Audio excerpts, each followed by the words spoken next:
Bonjour à tous, bienvenue à cette dévotion. Voilà un autre jour que Dieu nous accorde, un jour rempli de sa grâce, un jour où nous pouvons encore nourrir notre esprit de la parole de Dieu, car vous savez que la parole de Dieu est esprit et vie, et quand nous remplissons notre esprit de la parole de Dieu, nous devenons forts spirituellement et nous en avons besoin dans ces périodes troubles, difficiles. Nous savons que en tant qu'enfant de Dieu, le Seigneur Jésus l'a dit, l'homme ne vivra pas de pain seulement, mais de toute parole qui sortira de la bouche de Dieu, notre Père céleste. Il est important donc de méditer la parole, il est important de saisir la parole et de la mettre en pratique. C'est pourquoi aujourd'hui, dans Ésaïe, le chapitre 52, à partir du verset 5, aujourd'hui, nous lisons le verset 5. « Et maintenant, qu'ai-je à faire, dit l'Éternel, quand mon peuple a été gratuitement enlevé? Ces tyrans poussent des cris, dit l'Éternel, et toute la durée du jour, mon nom est outragé. » Lorsque nous plongeons le regard dans ce verset, gratuitement enlevé. Il dit, mon peuple a été gratuitement enlevé. Il dit, ces tyrans poussent des cris et toute la durée du jour, mon nom est outragé. Le nom de l'Éternel est outragé. Lorsque tu es captif, quand Satan t'opprime, quand Satan te gouverne par le péché, c'est le nom de l'Éternel qui est outragé. C'est pourquoi Dieu veut que tu sois délivré, Dieu veut que tu sois libre de l'oppression. C'est pour cela que quand le Seigneur Jésus est venu sur la terre, il dit l'Esprit du Seigneur sur moi, parce qu'il m'a oint pour annoncer une bonne nouvelle. Alléluia. Pour envoyer libre les opprimés et pour ouvrir les yeux des aveugles. C'est très important pour proclamer aux captifs la liberté. Il est important que nous sachions que le corps de Dieu, c'est que toi, qui es un être humain, donc créature de Dieu, l'être humain, c'est la créature que Dieu aime plus. C'est la créature qui touche au cœur de Dieu. C'est la créature qui a été créée à l'image de Dieu, à la ressemblance de Dieu. C'est pourquoi Dieu aime les êtres humains. Et quand le péché est entré dans le monde, l'être humain a été vendu au péché, il est devenu esclave. Quand tu n'as pas encore reçu Jésus-Christ comme ton Seigneur, quand tu ne le confesses pas comme ton Seigneur, si tu ne crois pas en Jésus-Christ, c'est le moment que tu saches que tu es sous le pouvoir de Satan et que Dieu te tend la main pour te délivrer. Dans cette histoire, l'Éternel, dans ce passage, l'Éternel déclare cette chose. Il dit, et maintenant, qu'ai-je à faire? Est-ce que Dieu va regarder son peuple être enlevé gratuitement sans rien faire? Est-ce que Dieu va observer, va écouter les tyrans, les oppresseurs, blasphémer son nom, outrager, insulter, minimiser le nom de Dieu sans rien faire? Notre Dieu est un Dieu vivant. Il y a une histoire qui illustre ce que nous sommes en train de lire dans Ésaïe, le chapitre 36. Et je voudrais parcourir cette histoire de façon brève avec toi. Et je crois que Dieu va te parler à travers cette histoire de comment il est puissant, de comment Dieu intervient pour son peuple qui est outragé et opprimé. Dans Ésaïe, le chapitre 36, nous lisons à partir du verset 1, la 14e année du roi Ézéchias, Sennacherib, roi d'Assyrie, monta contre toutes les villes fortes de Juda et s'en empara. Il s'est emparé de ces villes, mais ce n'est pas tout. Et le roi d'Assyrie envoya de Lachis à Jérusalem vers le roi Ézéchias, Rabshakeh, avec une puissante armée. Rabshakeh s'arrêta à l'aqueduc de l'étang supérieur sur le chemin du champ du Foulon. Alors, Eliakim, fils de Hilkija, chef de la maison du roi, se rendit auprès de lui avec Shebna, le secrétaire, et Joach, fils d'Azaph, l'archiviste. Rabshakeh leur dit, dites à Ézéchias, ainsi parle le grand roi, le roi d'Assyrie. Quelle est cette confiance sur laquelle tu t'appuies? Je te le dis, ce ne sont pas des paroles en l'air. Il faut, pour la guerre, de la prudence et de la force. En qui donc as-tu placé ta confiance pour t'être révolté contre moi? Voilà ce qu'un homme, un être humain, fait. Le roi d'Assyrie, Sankérib, il va assiéger les villes fortes de Juda. Et étant Lachish, proche de Jérusalem, il va donc envoyer son général, Rabshakeh. Et Rabshakeh va aller et tenir des propos malsains, outrager le nom de Dieu. Non seulement il a assiégé Juda, toutes les villes fortes de Juda, donc il croyait avoir le pouvoir, et maintenant il proclame la guerre, il déclare la guerre, et il minimise Ézéchias, le roi, et il lui dit, mais écoute, dis-moi, sur qui tu t'appuies? Quel est ton appui? Quelle est ta force? Et alors il va plus loin, au verset 13, puis Rabshakeh s'avança et cria de toute sa force en langue judaïque, écoutez les paroles du grand roi, du roi d'Assyrie. Ainsi parle le roi, qu'Ézéchias ne vous abuse point, car il ne pourra vous délivrer. Qu'Ézéchias ne vous amène point à vous confier en l'Éternel en disant, l'Éternel nous délivrera, cette ville ne sera pas livrée entre les mains du roi d'Assyrie. N'écoutez point Ézéchias, car ainsi parle le roi d'Assyrie, faites la paix avec moi, rendez-vous à moi, et chacun de vous mangera de sa vigne et de son figuier, et chacun boira de l'eau de sa citerne, jusqu'à ce que je vienne et que je vous amène dans un pays comme le vôtre, dans un pays de blé et de vin, un pays de pain et de vigne. Qu'Ézéchias ne vous séduise point en disant, l'Éternel nous délivrera. Les dieux des nations ont-ils délivré chacun son pays de la main du roi d'Assyrie? Où sont les dieux d'Amat et d'Arpad? Où sont les dieux de Sepharvaïm? Ont-ils délivré Samarie de ma main? Parmi tous les dieux de ces pays, quels sont ceux qui ont délivré leur pays de ma main, pour que l'Éternel délivre Jérusalem de ma main? Voilà, le roi d'Assyrie, il a eu cette audace d'outrager Dieu, de minimiser Dieu, de comparer, de rabaisser le nom de l'Éternel au niveau des dieux de ce monde, au niveau des démons, je dirais. C'est des démons. Et ce roi d'Assyrie va outrager Dieu à ce point. Il va humilier Dieu. Il va outrager le nom de Dieu. Alors Dieu pose la question, qu'ai-je à faire? Tu dois savoir que le Dieu que nous adorons, il est le créateur du ciel et de la terre. Il est le Dieu de toute chair. Rien n'est impossible à lui. Quand il s'élève, ses adversaires tombent devant sa face. Voici notre Dieu.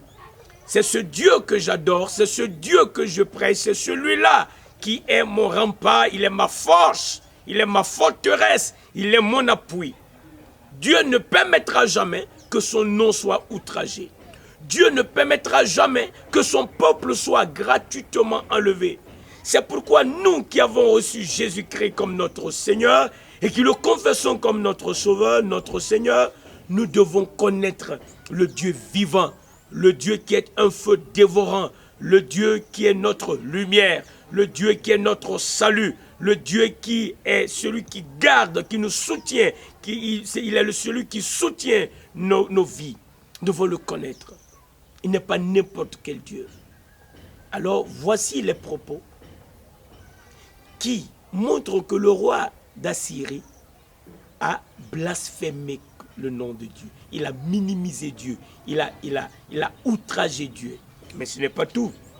Au chapitre 37. Lorsque le roi Ézéchias eut entendu cela, il déchira ses vêtements, se couvrit d'un sac et alla dans la maison de l'Éternel. Il envoya Eliakim, chef de la maison du roi, Shebna, le secrétaire et le plus ancien des sacrificateurs, couverts de sacs, vers Ésaïe le prophète, fils d'Amoth. Et ils lui dirent, ainsi parle Ézéchias, ce jour est un jour d'angoisse, de châtiment et d'opprobre. Il dit, ce jour est un jour d'angoisse, de châtiment et d'opprobre. Alors il continue. Pourquoi dit-il que c'est un jour d'angoisse? Voici le roi d'Assyrie qui a emmené une armée puissamment fortifiée. Une armée qui est équipée, une armée forte. La Bible dit une puissante armée. Et qui vient nous déclarer la guerre. C'est une journée d'angoisse, c'est une journée d'opprobre. Mais ce n'est pas tout. Il a fait le bon choix, Ézéchias. Il s'est adressé à l'Éternel. Il a associé les hommes de Dieu, il a associé le prophète. Nous devons invoquer Dieu. Et alors il a dit, les serviteurs du roi Ézéchias allèrent donc auprès d'Ésaïe, et Ésaïe leur dit, voici ce que vous direz à votre maître. Ainsi parle l'Éternel, ne t'effraie point des paroles que tu as entendues, par lesquelles m'ont outragé. As-tu entendu le mot? M'ont outragé les serviteurs du roi d'Assyrie.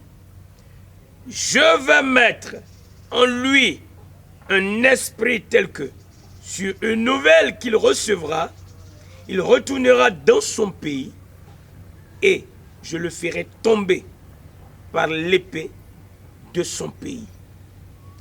Il est venu proclamer la guerre. Il est venu m'outrager. J'ai entendu ces paroles. Ne t'effraie pas. Cette journée n'est pas une journée d'angoisse. Cette journée n'est pas une journée d'opprobre. J'ai entendu comment les serviteurs du roi d'Assyrie m'ont insulté. Comment ils m'ont classé au même niveau. Ils m'ont placé au même niveau que les démons. Mais ce n'est pas tout. Je vais faire éclater ma gloire. Je vais agir. Qu'est-ce que Dieu a promis de faire? Il dit, je vais mettre en lui un esprit. Parce qu'il est Dieu, il peut tout faire. Il n'y aura pas guerre. Cette armée puissante qui est arrêtée en vain. Ils ne pourront même pas soulever leurs armes. Parce que je vais envoyer un esprit qui va le tourmenter. Et sur une nouvelle, il va croire cette nouvelle. Il va retourner dans son pays. Et c'est dans son pays qu'on va le cueillir à froid. Chez lui-même, l'épée va le transpercer. Chez lui, pas ici, là-bas, chez lui. Pour montrer ma grandeur, pour montrer que je suis Dieu. Écoute-moi, si tu es un enfant de Dieu, laisse Dieu faire ton combat. Laisse Dieu combattre pour toi. Nous sommes sur cette terre opprimés. Mais notre part, c'est d'être obéissant à l'Éternel. Comme Ézéchias, il n'a rien fait de contraire au plan de Dieu. Il a cherché la face de Dieu. Il a proclamé l'Éternel. Il a invoqué l'Éternel. Il a associé les hommes de Dieu. Il a crié à l'Éternel. Et l'Éternel a agi. Il a donné sa parole. Il dit, n'aie point de frayeur, n'aie point de crainte. Ne t'effraie point, ne t'effraie point. Ça va s'arrêter. Quelle a été la fin de cette histoire? Merveilleux. L'ange de l'Éternel, verset 36 du chapitre 37, l'ange de l'Éternel sortit et frappa dans le camp des Assyriens 185 000 hommes. L'ange de l'Éternel, pas les anges, l'ange de l'Éternel, quand il est sorti, il a frappé dans le camp des Assyriens. Combien sont tombés cette nuit-là? La parole de Dieu déclare 185 000 hommes. Et quand on se leva le matin, voici, c'étaient tous des corps morts Où est Rabshakeh? Tombé. Il est devenu corps mort. Ne provoque jamais l'Éternel. N'outrage jamais le nom de l'Éternel. Crains le nom de l'Éternel. Il est l'Éternel des armées. Il est l'alpha et l'oméga. Il a choisi de te restaurer. Il va te restaurer. C'est très important. Qu'est-ce qui s'est passé avec Sankérib? Sankérib, roi d'Assyrie, leva son camp, partit et s'en retourna, et il resta à Ninive. Or, comme il était prosterné dans la maison de Nisroch, son dieu, Adramélec et Charetzer, ses fils, le frappèrent par l'épée et s'enfuirent au pays d'Ararat. Et Saradon, son fils, régna à sa place. Ses propres fils, parce qu'il a outragé l'Éternel, ce sont ses propres fils qui l'ont transpercé avec l'épée. Il est important de savoir qu'en tant que peuple de Dieu, Dieu nous appelle à la restauration. Lui-même, il travaille à notre restauration. Jésus-Christ a déjà payé le prix. Il est mort sur la croix pour nos péchés. Nous lui appartenons. Marchons devant l'Éternel avec crainte, avec détermination.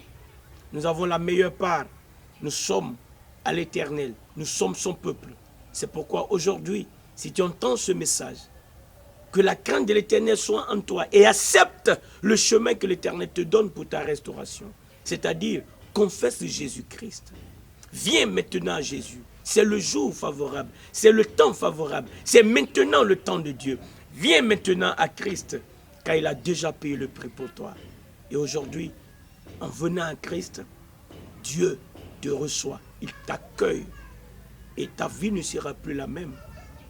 Si tu es appliqué à la méditation de la parole, si tu es appliqué à mettre la parole en pratique, Dieu va se glorifier dans ta vie. Souviens-toi qu'Ézéchias n'avait personne pour l'aider. Son armée ne pouvait pas l'aider. Ils étaient déjà assiégés. Il a fallu l'Éternel. Il a fait recours à l'Éternel. Il a fait recours au prophète. Il a crié à l'Éternel. Et l'Éternel s'est glorifié. Et Ézéchias a été délivré. Son armée a été délivrée. La victoire a été acquise. Notre Père, nous te remercions de ce que maintenant ton bras puissant est à l'œuvre dans notre vie. Seigneur, merci pour ta paix. Merci pour la victoire que tu nous accordes. Merci pour le salut que tu nous donnes. Merci parce que dans le nom de Jésus, les malades reçoivent la guérison. Ceux qui ont ouvert leur cœur pour accepter Jésus-Christ reçoivent le salut maintenant. Nous te remercions, Seigneur. Merci pour ta paix. Merci pour ta victoire. Merci de ce que maintenant les démons sont chassés. Merci de ce que maintenant les esprits impurs s'en vont dans les lieux arides. Les malades reçoivent la guérison. La provision quotidienne est notre partage. Louange et la gloire te reviennent. Au nom de Jésus-Christ. Amen. Amen. Amen.